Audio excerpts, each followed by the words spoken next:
বলবো বন্ধুরা, জাস্ট ফাটাফাটি, অসাধারণ, ভয়ঙ্কর, চমৎকার, মানে এতগুলো যদি আমি প্রশংসা করিও তারপরেও কম বলা হবে। শাকিব খান এগুলো কি করছে দিন দিন, সে তো দিনের পর দিন সিনেমার মানেই বদলে দিচ্ছে, একের পর এক যেসব সিনেমা নিয়ে আসছে। বাংলাদেশ কেন, সারা বিশ্বে যেখানে যেখানে বাঙালিরা রয়েছে, ভারতবর্ষ থেকে শুরু করে সমস্ত জায়গায় এমন ধ্বংসাত্মক চেহারা নিচ্ছে তার সিনেমাগুলো, সত্যি জাস্ট বলার ভাষা হারিয়ে যাচ্ছে। বাংলাদেশে বসে এই ধরনের সিনেমা যে করা যায়, বলিউড মাফিক সিনেমা যে করা যায়, সেটি কিন্তু বারবার প্রমাণ করছে শাকিব খান। আমি কোন সিনেমা নিয়ে কথা বলছি?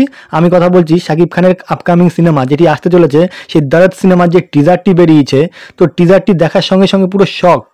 ইতিমধ্যে আমি খবর পেয়েছি যে আজকে কিন্তু ঈদের দিন কিন্তু রিলিজ পেয়েছে শাকিব খানের আরেকটি নতুন সিনেমা তুফান। তুফান সিনেমাটি কিন্তু হলে ইতিমধ্যে আজকে রিলিজ পেয়েছে এবং সিনেমাটি চলছে। তো এর মধ্যেই যারা যারা সিনেমাটি দেখতে যাচ্ছে হলে, এর মধ্যেই কিন্তু সিনেমাটি যখন শুরু হচ্ছে তখনই কিন্তু দেখানো হচ্ছে এই টিজারটি, অর্থাৎ দরদ সিনেমার এই টিজারটি কিন্তু দর্শকদের দেখানো হচ্ছে। তো সবকিছু মিলিয়ে আমি জাস্ট হতবাক। আমি কি বলবো, আমি নিজের ইন্ট্রো হারিয়ে ফেলছি। আমি আজকে কোনো ইন্ট্রো দেবো না, কোনো ভূমিকা দেবো না, শুধু এই দরদ সিনেমাটি কেমন হয়েছে, দরদ সিনেমার টিজারটি কেমন হয়েছে সেটি নিয়ে কিন্তু মূলত আলোচনা করবো। জাস্ট আমি দেখার সঙ্গে সঙ্গে তো আমি বলছি শক খেয়ে গেছি। আমি অবশ্যই টিজারটি দিয়ে দেবো, আপনারাও দেখবেন। এই ধরনের মারকাটারি সিনেমা যে শাকিব খান করতে পারে, তার টিজারে আজকে যে টিজারটি দেখলাম, তাতে পুরো একদম স্পষ্ট। এই ধরনের সিনেমা যে শাকিব খান দিনের পর দিন একটার পর একটা বেটারের থেকে বেটার, বেটারের থেকে বেস্ট, প্রত্যেক দিন যেন ইমপ্রুভ করছে শাকিব খান। একটার পর একটা এই ধরনের সিনেমা যদি আসতে থাকে তো শাকিব খানকে কেউ ধরে রাখতে পারবে না। বলিউডকেও কিন্তু টেক্কা দেবে আর কিছুদিনের মধ্যে শাকিব খান, এটুকু কিন্তু বলাই যাচ্ছে, এটি বাজি ধরে বলা যাচ্ছে। আমি কেন বলছি, কারণ বলিউড থেকেই কিন্তু বিভিন্ন অভিনেতারা যাচ্ছে, সোনাল চৌহান থেকে শুরু করে, রাজেশ শর্মা থেকে শুরু করে, এমনকি টলিউডের যেসব অভিনেতারা রয়েছে, পায়েল সরকার, বিশ্বজিৎ চক্রবর্তী, একের পর এক নামজাদা অভিনেতারা কিন্তু এই ঢালিউডের সিনেমায় অভিনয় করছে শাকিব খানের সঙ্গে। একমাত্র শাকিব খান বলেই কিন্তু এটা সম্ভব হচ্ছে, শাকিব খানের সিনেমা বলেই কিন্তু এটি সম্ভব।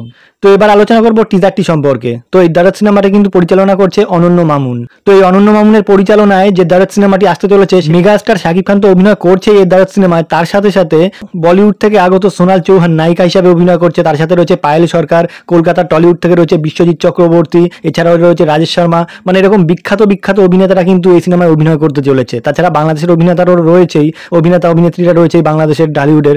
তো সবকিছু মিলে বলাই যাচ্ছে যে এই তিন কম্বিনেশন মিলে, অর্থাৎ বলিউড, টলিউড এবং ঢালিউড, এই তিনটে ফিল্ম ইন্ডাস্ট্রি মিলে যে সিনেমাটি তৈরি হতে চলেছে, সেটি যে একটি বড় মাপের এবং এটি যে সারা বিশ্বব্যাপী ছড়িয়ে পড়বে, সেটি কিন্তু আলবাত 100% কনফার্ম করে বলা যাচ্ছে। তো এবার আলোচনা করি এই টিজারটির গল্পের বিষয়ে। দেখুন, টিজার থেকে অবশ্যই সিনেমার গল্প বোঝা যাচ্ছে না কিছুই, তবে শাকিব খানকে যে বিধ্বংসী লাগছে এবং তার মনে যে কোনো একটি দরদ আছে, অর্থাৎ দরদ আছে, সেটি কিন্তু টিজারটিতে স্পষ্টভাবে বুঝিয়ে দেওয়া হয়েছে। কারণ টিজারটি শেষে কিন্তু শাকিব খান বলছে তাহলে আমি জিতে গেলাম, অর্থাৎ এর থেকে বোঝা যাচ্ছে যে সে কোনো একটি দর্দ, অর্থাৎ দরদ নিয়ে কিন্তু সে মাঠে নেমেছিল, ময়দানে নেমেছিল। তাকে কিন্তু বারবার দেখা যাচ্ছে মানুষকে খুন করতে, একের পর এক কিন্তু হত্যা করছে। কিন্তু তার কি সাইকো কোনো প্রবলেম আছে কিনা, বা সে নিজে ইচ্ছা করে করছে কিনা, সেটি কিন্তু টিজারে শাকিব খানকে দেখে একদমই বোঝা যাচ্ছে না। কারণ সে যখনই বারবার হত্যার পরে বা খুন করার পরে ছুরি ফেলে দিচ্ছে এবং নিজেকে নিজেই প্রশ্ন করছে যে রক্ত রক্ত দেখেও সে ভয় পাচ্ছে, এবং সে যে নিজে খুন করছে এগুলো কিন্তু নিজেই বিশ্বাস করতে পারছে না।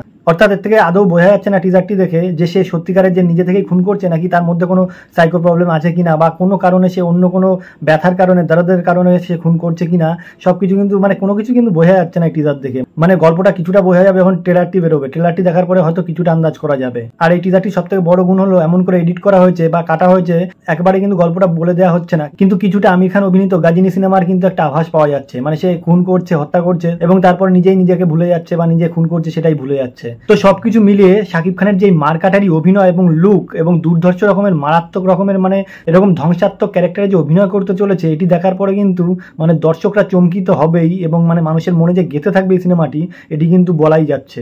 তো এত বড় একটি বাজেটের সিনেমা, যেহেতু এটি প্রোডাকশন করছে এসকে মুভিজ, যেহেতু এটি টলিউডের একটি নাম করা সংস্থা এসকে মুভিজ, তাদের বাজারটাও কিন্তু বেশ বড় সড়ো করে কিন্তু ব্যবসার বাণিজ্যতে ফেলবে এবং সারা বিশ্ব জুড়ে যে ছড়িয়ে দেবে এই সিনেমাটি, সেটি কিন্তু এখনই বলে দেওয়া যাচ্ছে। টলিউডের ইতিহাসে কিন্তু অনেক বড় বড় নামজাদা হিরো হিরোইনদের অভিনয় করেছে, সেক্ষেত্রে শাকিব খানকে এবার যখন অভিনয়টা করছে, সেটি কিন্তু একটি বড় মাপের সিনেমাই করছে এই দরদ সিনেমাটি, সেটি কিন্তু এখন থেকে একদম স্পষ্ট করে দিচ্ছে তারা। তো এই সিনেমায় প্রত্যেকের লুক দেখে বোঝাই যাচ্ছে সবাই কিন্তু দারুণভাবে মানিয়েছে, এবং বিজিএম থেকে শুরু করে, এডিট থেকে শুরু করে সমস্ত কাজ কিন্তু খুব নিখুঁতভাবে এবং দারুণভাবে ফুটিয়ে তোলা হয়েছে।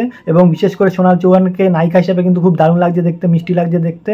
এবং এই সিনেমার ম্যাক্সিমাম শুটিং কিন্তু ইন্ডিয়াতে করা হয়েছে, এবং ইন্ডিয়ার বেনারসে যে শুটিংগুলো ম্যাক্সিমাম করা হয়েছে সেটি কিন্তু দেখেই বোঝা যাচ্ছে টিজার। তো সবকিছু মিলিয়ে দিলে আশা করবো এই সিনেমাটি ভালো হবে এবং দুর্ধর্ষ মাপের একটি দারুণ সিনেমা হবে। অবশ্যই আপনারা সাপোর্ট করবেন এবং অবশ্যই এই সিনেমাটি অনেক বড় এক মাপের একটি ব্যবসা করবে। তো আর বেশি কিছু বলবো না, আমার এই ভিডিওটি এখানে শেষ করবো। ভিডিওটি যদি ভালো লাগে অবশ্যই লাইক, কমেন্ট এবং শেয়ার করবেন এবং অবশ্যই সাবস্ক্রাইব করবেন।